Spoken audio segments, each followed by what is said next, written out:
What's going on? This is Jonathan Rotable from Sad Birds Fan News.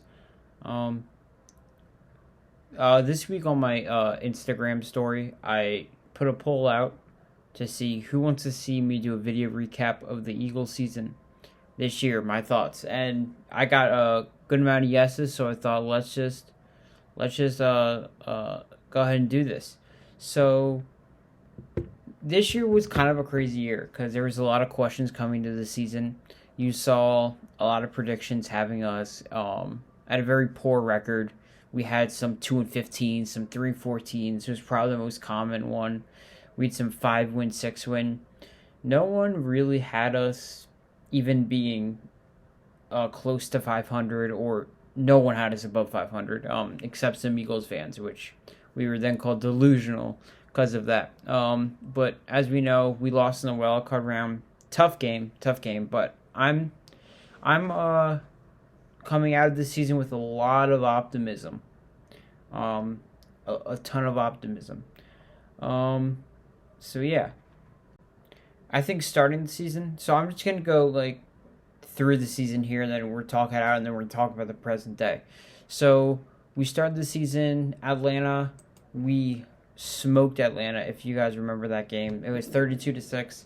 Jalen Hurts looked fantastic. Devontae made that over the shoulder catch, which to me was reminiscent to the Carson Wentz to Jordan Matthews against the Browns in his debut, and that started the whole thing and our success from there. It gave me a lot of those vibes because it was same place in the end zone, same everything. So there was a lot of, the defense played great, a lot of excitement. And then after that, it got a little iffy, questions started popping up. We played against the 49ers, who were a good team. We lost by 6. And it was just like errors, like stepping out of bounds to take out a lot of touchdowns that we had that game. A game that we should have won, but it was a sloppy game, and we come up with a loss. But we were still feeling pretty good because you know what, 49ers is a good team. We kept it close all game, had a chance at the end. At least for me, I was like, okay, well, I'm not as excited as it was against the Falcons, but I'm not like panicking. Then we have Cowboys. We get absolutely blown out. That was embarrassing. We did not look good. We did not run the ball at all. We did not run the ball. I think we ran the ball like 3 times. 3 times. Like, no run game was present. Then we have the Chiefs. Kept it fairly close. If it wasn't for the defense's terrible performance, I could see us winning that game. The Chiefs weren't playing great at that point in the season. Hurts had a good game, which people forget, because they love hating on Hurts. Then we have Eagles-Panthers. Saved the season. If we lost this game, it would have been over. And we had to come back. There was the block punt. Lots of special teams. Darius Slay with the interception. Heroics from that. We won't win that game. Kind of run out of there with a win. A close win. Then we have the first Buccaneers matchup. 6-point game. Started really bad, caught up, and then we had the Raiders game. So like the Chiefs, Buccaneers, Raiders were all similar issues: bad defense, fine offense, not good enough. People like the big narrative I noticed is Jalen Hurts could not win against good teams, and then we look at like what was going on against these good teams, and a lot of it was the defense, especially early on in the season, was the defense failing. Because early on is when we played all the really good teams, the Chiefs, the Buccaneers, the Chargers, and if you look at the problem, it was a defensive problem. The Chiefs, we couldn't force a punt the whole game. We give up 42 points, and Mahomes could do whatever he wanted. Raiders, for most of the game, Derek Carr was passing 100%, which is unacceptable. The problem we had a lot of time is in Jonathan Gannon's defense. He did not blitz that much because he had faith in our front 7, which is like, I think like 3 years ago, that makes sense when you have like as bolstered up as a front seven as we did. We still have a really good front seven, don't get me wrong, but it wasn't that level. So then when you don't have anything blitzed, it kind of backs up everything, and then a lot is left on to the linebackers, and our linebacking core is not good. It like Jannard Avery and Alex Singleton had some good play, but if you remember Eric Wilson, we had to cut him. It didn't work out, so it's just like that. Those dink and dunks in the middle, just teams could do that all game. That's how Brady beat us. I'll get to that later, but that's how Brady beat us both times. It's just like able to do those little passes, and then it's the under stuff. I say, we guarded the long ball really really well all the season, but that middle stuff, man, that was just free game, and that's something that needs to be addressed. As we go into the offseason. But I'm getting a little ahead of myself. So yeah, the Chargers game, should have won that game, but the defense couldn't get a stop at the end. They could not get a stop. We were up. No, it was tied. We could not get a stop. And Jalen Hurts watched the game go away from the sideline. Was not his fault. Previous week was against the Lions. We steamrolled them. That's when we kind of got the running identity down. The Lions and the Raiders that's when we kind of turned it around. Because against the Raiders, like, something's not working. And then Nick Sirianni, he's like, I'm not putting my young quarterback in the best situation. And he turned it around. Which very little coaches do. Coaches are stubborn. But he said, you know what? It's not working. Let's turn it around. He saved his job.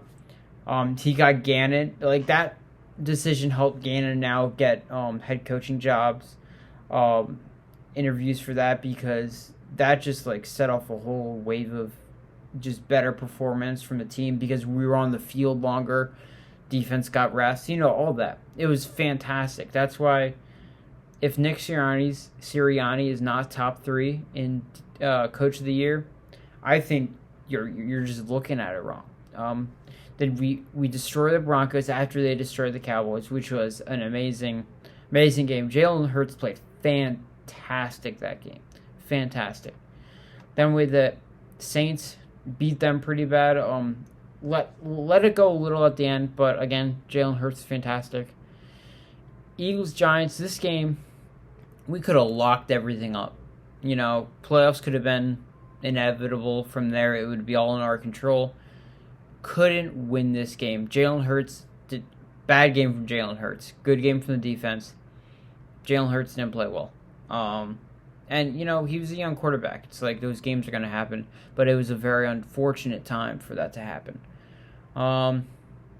Eagles, Jets, Minshew comes in. This started the overhype of Minshew should start.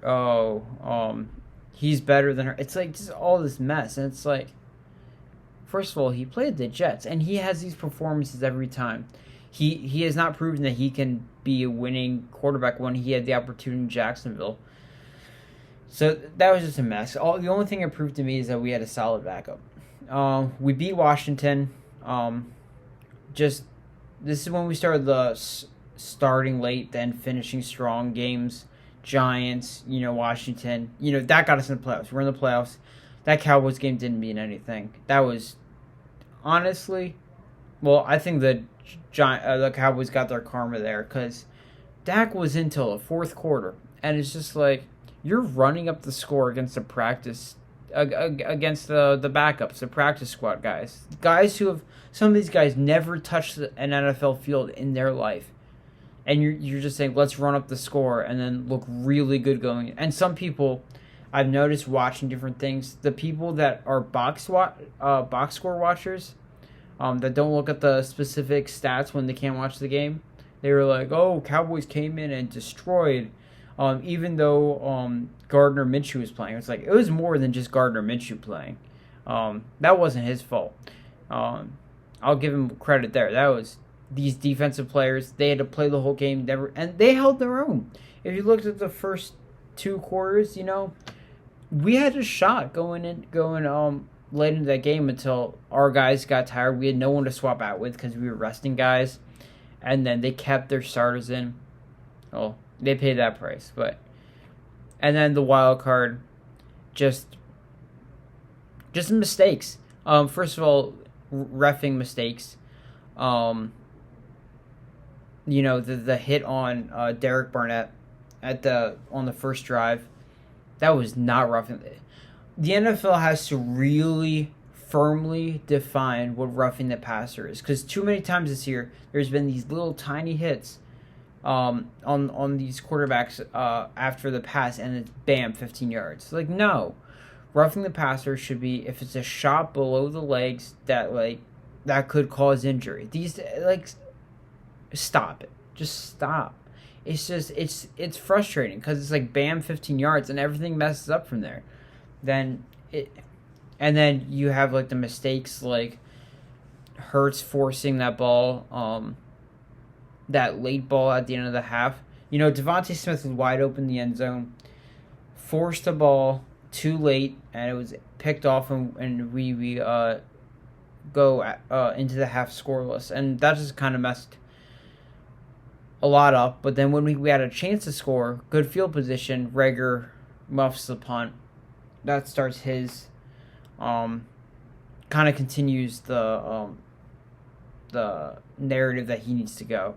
Which it's like, I know Reagor has struggled, but I'm just like, chill on the, like, he's not been put in the greatest positions. He's gone through a lot. Not like excusing the play, but it's just like, let's chill, guys. Let's chill. Like, the threatening, all that, it's just like, it is what it is, right? It's not his fault we picked him over Justin Jefferson. It is not his fault. That's the front office. He should not have to carry that I'll never be Justin Jefferson weight on his shoulders. And maybe he will be. I'm not saying he will be, but I'm saying I don't think this is going to be his career. I think he will bounce back because there's talent there. There is talent there. It's just cleaning up mistakes, catching balls, being utilized correctly, I think is a thing. Even if like the system is good, which our system is, I think is pretty good. There are players that aren't going to be utilized great in any kind of what's the word I'm looking for? In any kind of system. It's just what happens. So yeah, it's just like chill on the Reagor stuff. But yeah, that game, I mean, I wasn't expecting to win, but of course it was disappointing and disheartening to see that.